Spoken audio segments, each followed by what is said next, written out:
Bismillahirrahmanirrahim. Assalamualaikum warahmatullahi wabarakatuh.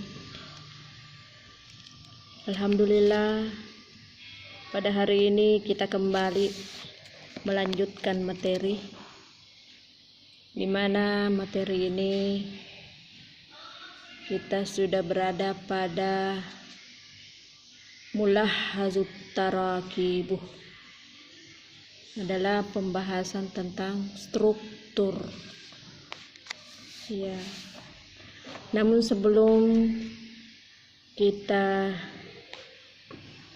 lebih mendalami, saya mengajak kepada anak-anakku sekalian untuk berdoa. Doa dimulai. Bismillahirrahmanirrahim. Allahumma zidna ilman warzuqna fahman sahiha. Anak-anakku sekalian, silakan amati, perhatikan bukunya atau catatannya yang telah disalin. Saya akan memulai. Pada materi ini yang dibahas adalah berupa damir atau kata ganti. Selanjutnya juga menjadi pembahasan dari kata isim istifham, dalam hal ini kata tanya. Ya, saya lihat di sini ada skema-skema yang akan saya jelaskan. Yang pertama adalah isim damir. Isim damir yang nampak di sini adalah ana, anta, huwa. Ana bermakna saya, anta bermakna kamu seorang laki-laki, kemudian huwa. Ya, berarti tiga kata damir ini itu dipergunakan untuk laki-laki. Ya, pernah saya sampaikan pada pertemuan yang lalu bahwa itu anak, yang artinya saya, bisa dipakai untuk laki-laki, bisa juga dipakai untuk perempuan. Iya. Selanjutnya kita melihat contoh yang cocoknya dengan damir yang tiga tadi, dengan kata benda yang menunjukkan laki-laki pula. Ya, coba perhatikan. Ana ditambah kata benda toalibon. Ana toalibon. Ana mudarrison. Ana tabibun. Ana misriyon.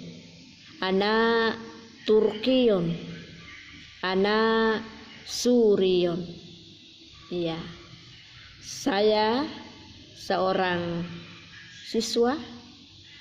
Ana mudarrison, saya seorang guru. Ya, maksudnya laki-laki di sini, dan seterusnya. Begitu juga kata anta, damir anta yang artinya kamu, kamu seorang laki-laki. Nah, jadi kita bisa ngomong anta talibun, kamu siswa laki-laki. Anta mudarrison, kamu guru. Anta tabibun, kamu dokter. Anta misriun, kamu orang Mesir. Anta turkiyun, kamu orang Turki. Anta Surion, kamu orang Suriah. Sama juga dengan damir huwa. Nah, dipergunakan juga untuk laki-laki. Coba lihat, huwa talibo, huwa mudarrisun, dan seterusnya. Silakan Anda praktekkan ya. Selanjutnya pada bagian kedua kita akan melihat penggunaan untuk perempuan. Damir yang cocok adalah ana, anti, hiya. Ana, saya, berarti yang dimaksud di sini saya seorang perempuan. Anti, kamu perempuan. Hiya, dia perempuan. Ya. Coba kita sinkronkan dengan kata benda yang di depannya. Yang cocoknya itu mesti juga dari muannas. Ya. Ana thalibatun. Saya siswa perempuan. Ana mudarrisatun. Saya guru perempuan. Ana tabibatun. Saya guru, saya dokter perempuan. Ana misriyatun. Saya orang Mesir. Berarti saya yang dimaksud di sini adalah perempuan. Ana turkiyatun. Saya orang Turki. Ana suriyatun. Saya orang Suriah. Iya. Coba kita bandingkan dengan kata yang berwarna putih.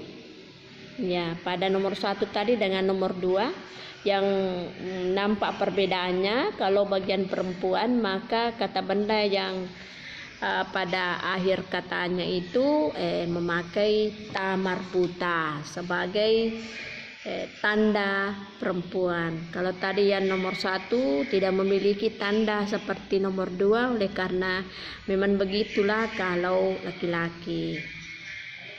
Yang ketiga, kotak yang ketiga mempergunakan kata tanya. Min aina. Dari mana? Nah, ini kata tanya, dari mana? Ini kata tanya ini bisa dipakai pada laki-laki, bisa juga dipakai pada perempuan.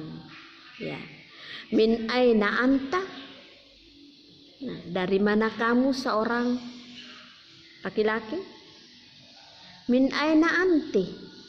Dari mana kamu seorang perempuan?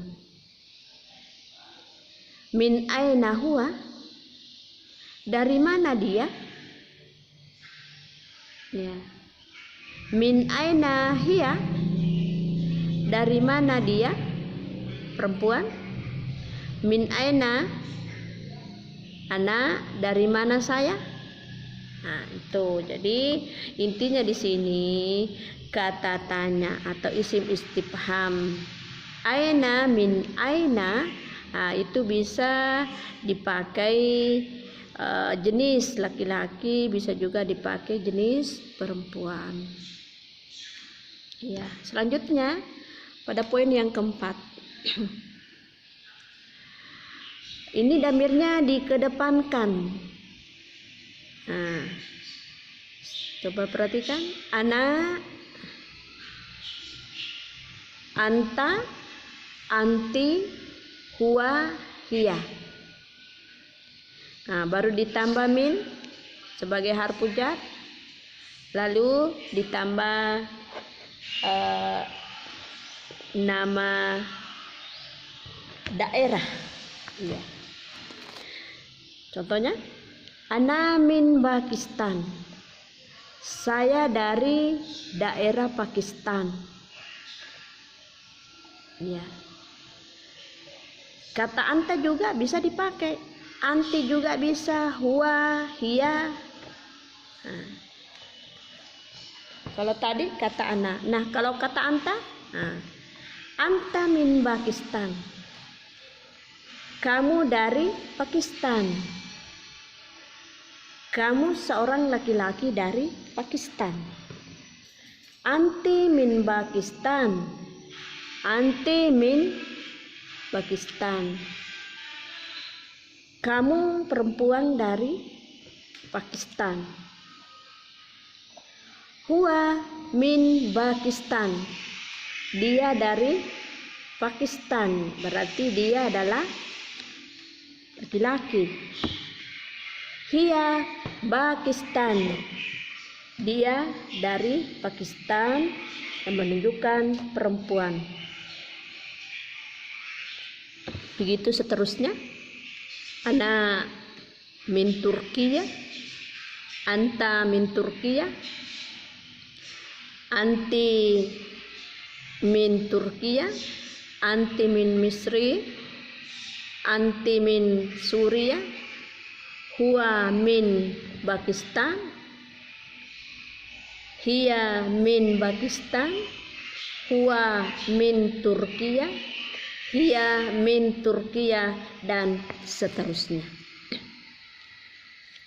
Selanjutnya, pada poin kelima, masih memakai tanda tanya ataukah isim istifham dengan kata tanya hal. Artinya adalah apakah, hal apakah. Ya. Kata tanya hal baru ditambah di depannya damir. Iya. Baru ditambah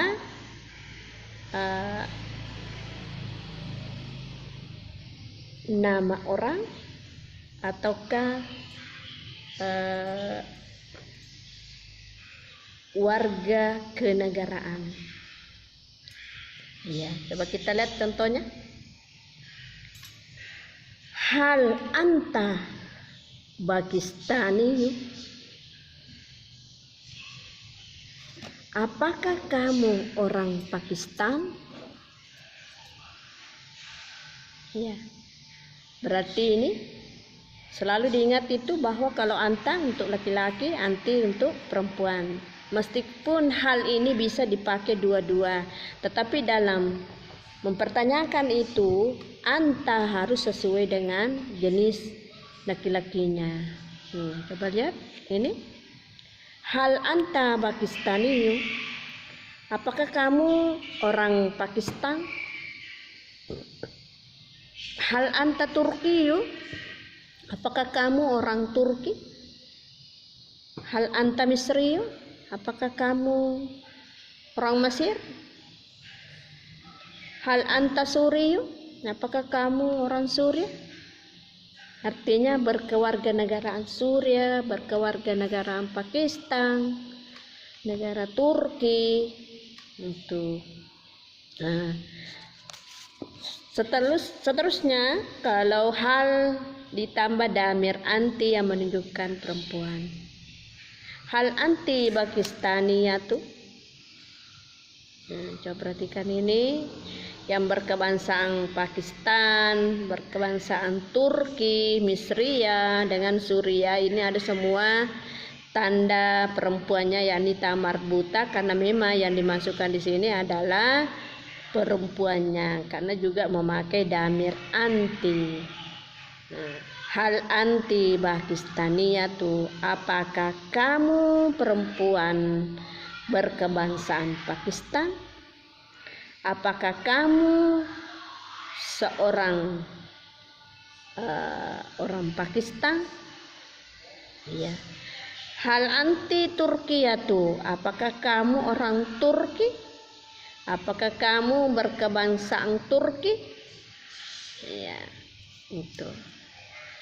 Dan seterusnya dan seterusnya.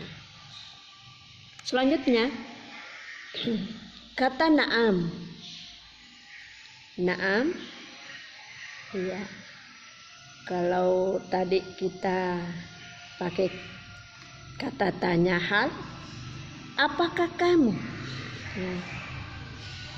Jadi jawabannya itu ada dua, iya atau tidak. Apakah kamu? Ya, bisa juga kita jawab tidak, tergantung dari pertanyaan itu, apakah memang kita berhak menjawab dengan iya ataukah kita berhak menjawab dengan tidak. Ya. Coba lihat. Nah, memakai kata na'am menjawab suatu pertanyaan. Na'am, iya. Ana Pakistani. Saya orang Pakistan. Ana Turkiyu. Saya orang Turki. Misriyu. Nah, saya orang Mesir. Ana Suriyu. Saya orang Mesir, Suria. Nah, jadi untuk damir ana, ini sudah berulang-ulang saya sampaikan, bisa dua-duanya pakai. Coba kita lihat skema yang ada. Ana bisa untuk perempuan, bisa juga untuk laki-laki. Yang membedakan nanti itu sesudah kata ana. Nah, kita akan perhatikan kata benda sesudahnya, apakah itu menunjukkan laki-laki ataukah menunjukkan perempuan. Nah, jadi dari situ kita bisa tahu bahwa oh, ini ana yang dimaksud di sini adalah laki-laki ataukah ana yang dimaksud di sini adalah perempuan. Nah, selanjutnya pada poin ke-7, ini memakai isim isyarah, artinya kata tunjuk. Ya, kata tunjuk itu ini, itu, di sini, di sana. Nah, tapi di sini pada materi kita ini dibatasi hanya pada kata haza dan hazihi. Kenapa dibatasi? Karena yang telah kita bahas pelajaran-pelajaran yang lalu itu yang hanya berkisar pada isim isyarah haza dengan hazihi. Ya, jadi saya kira tidak menjadi masalah. Tapi kalau kita mau lebih mengembangkan, ya saya kira bisa kita menyebut isim isyarah selain yang ada, karena ada beberapa itu. Ya, kita kembali perhatikan, anakku sekalian. Damir haza di sini yang bermakna ini. Haza, ini yang mau ditunjuk ini dengan memakai kata haza, berarti yang ditunjuk adalah yang menunjukkan perempuan, laki-laki. Maaf, yang menunjukkan laki-laki. Kesimpulannya bahwa, atau singkatnya bahwa haza isim isyarah itu haza dipergunakan untuk laki-laki. Sedangkan hazihi, ini juga berarti ini. Kalau kita menyebut ini berarti dekat, ya, ditunjuk ini yang dekat, yang bisa terjangkau. Hazihi ini dipakai untuk perempuan. Ya, kita pergunakan dulu dalam kalimat hadza akhi. Ya, apa tadi itu artinya akhi? Ya, ini akhi asalnya ahong. Nah, di sini ada pada bagian akhirnya huruf ya. Nah, sudah saya sampaikan bahwa ya yang dimasukkan di sini adalah ya mutakallim, yang artinya kepemilikan. Nah, jadi ahi berarti saudara laki-laki. Setelah ditambah ya mutakallim pada akhirnya, maka bermaknalah saudaraku. Nah, kita sambungkan, kita hubungkan dengan isim isyarat tadi. Haza akhi, ini saudaraku, artinya ini saudara laki-lakiku. Ya. Haza sadiqi, asalnya sodiki ini sodikun. Tetapi karena kita mau menyebut bahwa ini temanku, maka kita tambah ya mutakallim di belakangnya. Maka berbunyilah haza sadiqi, ini temanku. Ya. Dan yang lain-lainnya kata benda yang lain-lain bisa juga. Ada beberapa kata benda yang sudah kita catat, sudah kita terjemahkan yang pertemuan yang lalu itu, bisa kita pergunakan di sini. Kita mau mengarah kepada kepemilikan, ya cukup ditambah ya mutakallim pada akhir kata benda itu. Misalnya polpen, apa bahasa Arabnya polpen? Qalamon. Karena kalau kita mau menunjukkan bahwa pulpenku, maka kita tambahi, kita sambungkan dengan ya mutakallim di akhirnya, maka menjadilah dari kata qalamun menjadi qalami. Lalu dihubungkan dengan isim isyarah seperti tadi, maka kita bisa baca haza qalami. Qalami tadi asalnya qalamun yang menunjukkan laki-laki, lalu ditambah yang mutakallim, maka berbunyilah hadza qalami, ini pulpenku. Seperti itu dan seterusnya dan seterusnya. Silakan Anda kembangkan. Selanjutnya pada kata hazihi. Hazihi tadi saya sampaikan bahwa itu menunjukkan perempuan, yang artinya juga ini, ya sama dengan haza tadi. Haza berarti ini menunjuk kepada yang dekat. Hazihi juga, ya. Hazihi disambungkan dengan atau dihubungkan dengan kata benda ukhton. Jadi ini ukhton, saudari perempuan, ya. Tapi karena kita mau mengarah kepemilikan, maka cukuplah kita tambah ya mutakallim di akhirnya, maka menjadilah hazihi ukhti, hazihi ukhti, ini saudari perempuanku, ya itu. Lanjut, hazihi sodiqati. Asalnya ini sodiqaton. Sodiqaton ada ta marbuta lalu ditambah ya mutakallim di akhirnya, maka menjadilah hazihi sodiqati, yang artinya ini temanku seorang perempuan. Ya, tuh. Ada tadi contoh lain yang saya sebutkan. Kalau ini misalnya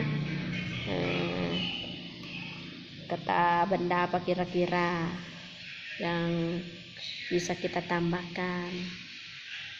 Misalnya madrasatun, ada ta marbutanya, berarti itu dianggap perempuan. Ditambah ya mutakallim di akhirnya, maka menjadilah madrasati. Lalu kita konekkan dengan isim isyarah yang tadi adalah hazihi, maka berbentuklah kalimat hazihi madrasati, ini sekolahku. Berikutnya, nah pada poin ke-8, kata ismi. Ini ismi. Ada lagi yang mutakallim di akhirnya. Asalnya ini ismi, ismon, nama. Setelah ditambah ya mutakallim di akhirnya, maka bermaknalah ismi, namaku. Ya. Ismi, namaku. Disebut milamata, ismi Halidun, ismi Haula, ismi Khalil, ismi Khadijah.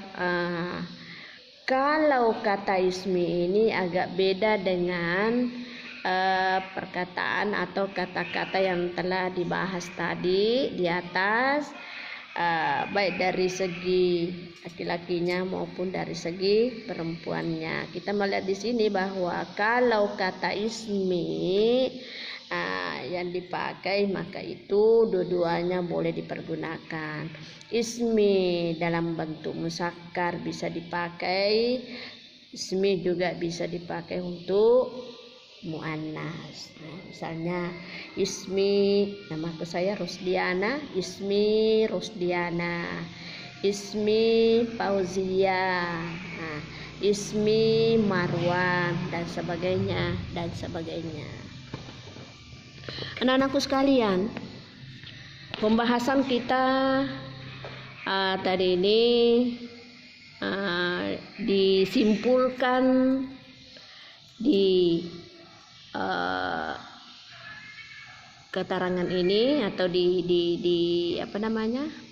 disimpulkan bahwa damir yang disebutkan di sini merupakan damir yang sering muncul, yang sering nampak pada percakapan-percakapan yang telah kita pelajari. Begitu juga isim istifham, isim istifham yang terpapar di pembahasan ini itu dianggap sering muncul, sering dipergunakan pada pembahasan yang lalu ataukah percakapan yang lalu. Makanya di sini lebih dijelaskan bahwa penggunaannya itu seperti tadi saya jelaskan. Ada juga di sini disebutkan isim isyarah, karena sering juga dipakai dalam percakapan. Jadi kesimpulannya bahwa Anda harus tahu membedakan yang mana damir untuk laki-laki, yang mana pula damir untuk perempuan. Dengan mengetahui perbedaan antara jenis laki-laki dengan jenis perempuan, maka mudahlah bagi kita untuk membuat kalimat sekaligus untuk mempraktekkan percakapan yang disesuaikan antara kedua jenisnya, apakah dengan jenis laki-laki ataukah dengan jenis perempuan. Begitu juga dalam menjawab pertanyaan-pertanyaan. Ya, sekira demikianlah yang sempat saya jelaskan pada kesempatan ini. Mudah-mudahan Nanda bisa memahaminya dengan baik.